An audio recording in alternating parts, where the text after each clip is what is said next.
9633.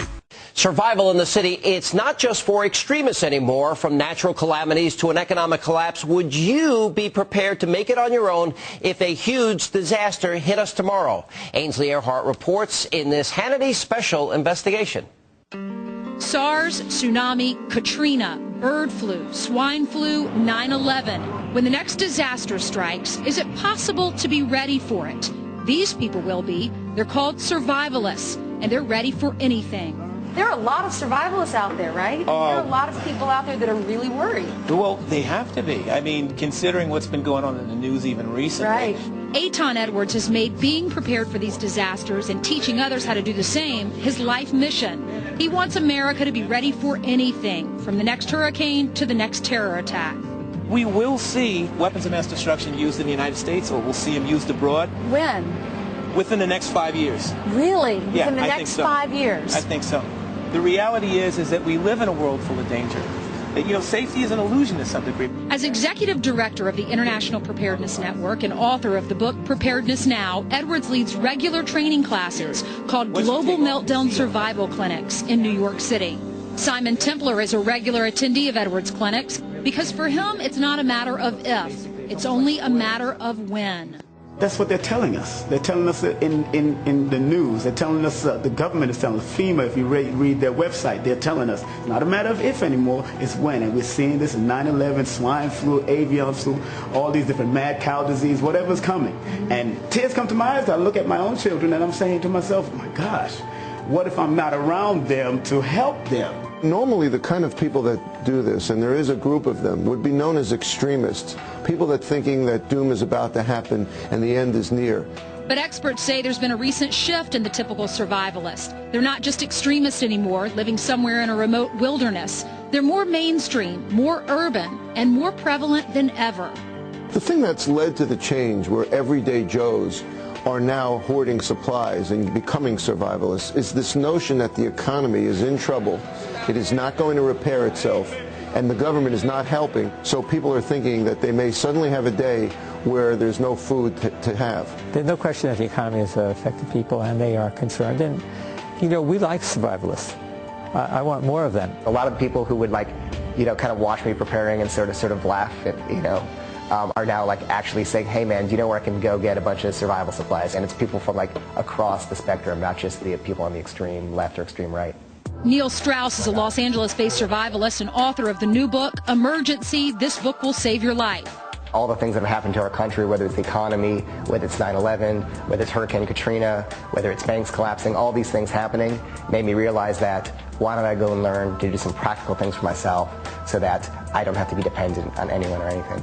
How did Strauss go about preparing? I've learned wilderness survival, I've learned urban survival, how to make shoes, how to make clothing, and how to fly a plane. Strauss himself admits he's taken things to the extreme.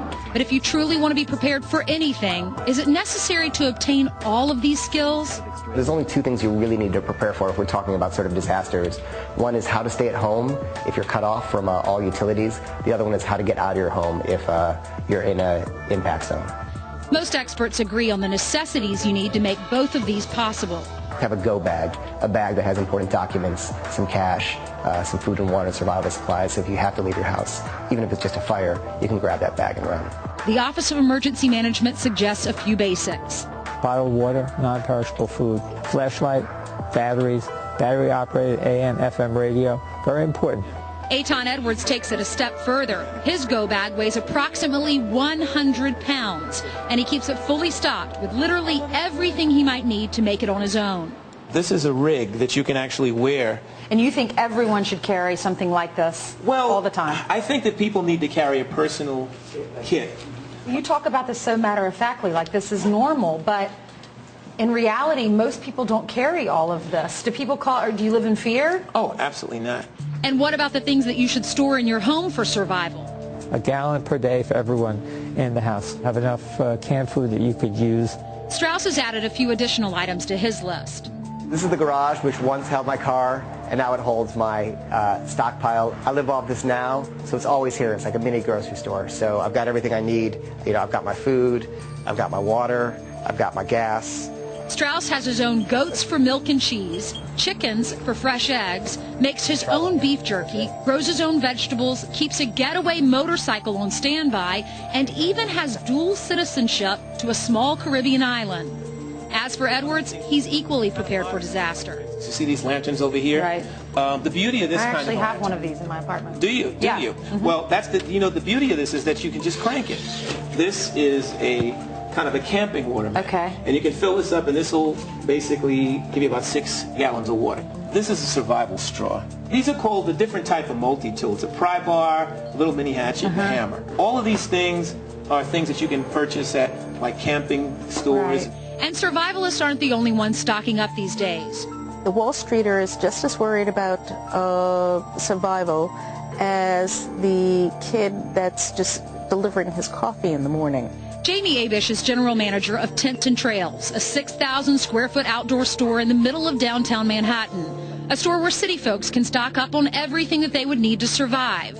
But is that a bad thing? Being prepared when something's actually happening, having a survival plan is a good idea, but we focus on it, we obsess on it, and we think that danger is near, and that spreads from us to the next person. And then some argue that there is no downside. Do people accuse you of being over-prepared? Of course they do. But I don't want to be the person who's struggling. I don't want to be the person who's hungry. I don't want to be the person who's dirty. I don't want to be the person who's got a wound that can't be treated. Right. I want to be the guy that when something goes down, I've got everything that I need to handle whatever comes my way. No one knows when an emergency is going to occur. No one knows when their world is going to turn upside down. Makes no difference if you live in a small town or a big city. Most agree another national disaster is inevitable. It's just a matter of when and where. So when it does hit, will you be ready? What do you say to the public who turns a deaf ear to this? Well, don't knock on my door when basically things happen. Yeah. You've warned us. Because you've been warned.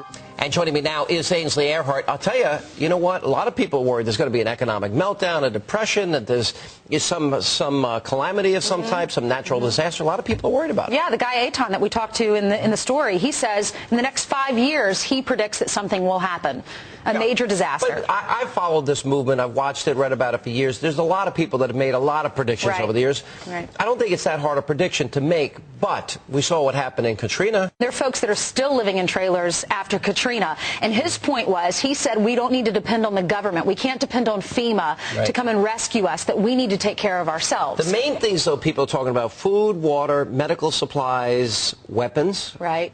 Yeah, this guy, absolutely. I mean, they're carrying, these two guys that we talked to, or several of the men in the piece, they're carrying around screwdrivers and flashlights. And I mean, the one guy, I said, let me see what you're carrying. And he pulls out, it's like the guy at the circus that pulls out all the scars. You know, I mean, it just keeps coming. And he's like, you need to carry all this with you. And, you know, to each its own. And I know that you need to be prepared for certain situations. Well, would it be so bad to have a month's worth of food in your house? Would it be so bad to have a month's worth of water in your house? Would it be so bad, you know, for example, I believe in the right to keep arms. What do you do if you don't have a weapon in your house? What do you do if somebody breaks into your house? Right. And what if you have this stash like he does, and then someone comes in? It's like War of the Worlds. When someone comes in and they try to steal your stash of water, they want you have to be prepared, and that's why he does have weapons. So how prepared are you? I'm not prepared at all. If it's my time to go, I guess I'm just going to have to go. I'm coming to your house. Oh, you're coming to my house. I'm prepared. I'm ready for the worst. I'm finding Sean Hannity. I'm going to your house. Oh, well. I will get some water. After this story, it did, you know, I used to think these guys were just kind of extreme and crazy, but after talking to them, they do have good points. And after 9/11, you know, our world has changed in this economy. I think there is a certain amount of wisdom to being prepared for the worst. Yeah. All right. Ainsley, good report. Thank you. Sean.